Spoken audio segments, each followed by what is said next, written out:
Syederalun Komplek Yayasan Pendidikan Ummul Aiman Gampung Putuh Samalanga Biren pada Sabtu 4 Februari 2023 membludak saat ratusan orang tua mendaftarkan putra-putrinya ke Ummul Aiman yang membuka pendaftaran calon siswa baru.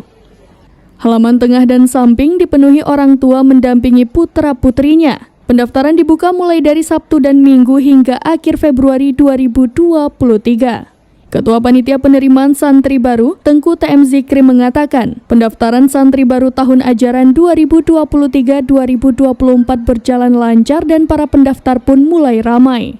Para calon santri yang mendaftar umumnya diantar oleh orang tuanya. Setelah mendaftar langsung dilakukan tes sesuai dengan aturan yang telah ditetapkan pihak panitia. Adapun tes mulai dari psikotes, baca Al-Quran, ilmu pengetahuan agama, umum, dan wawasan kebangsaan. Setelah mengikuti tes, mereka hanya menunggu pengumuman kelulusan yang akan diumumkan melalui website Dayah dan juga ditempel di kantor Sekretariat Dayah. Pendaftaran masih dibuka selama Februari 2023 setiap hari Sabtu dan Minggu dan panitia tidak membatasi jumlah pendaftar. Pimpinan YPI Ummul Aiman, Tengku Haji Nuruz Zahri Yahya yang lebih dikenal dengan panggilan Walidnu menyampaikan, Ummul Aiman akan selalu berpacu dalam mengembangkan pendidikan untuk generasi.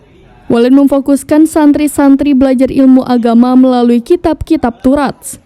Selain Ummul Aiman 1 dan 4 di Samalanga, juga dibuka pendaftaran di Dayah Ummul Aiman 2, Ummul Aiman 3 di Merah 2, PD Jaya. Dari Biren, Yusmadin Idris, serambinews.com.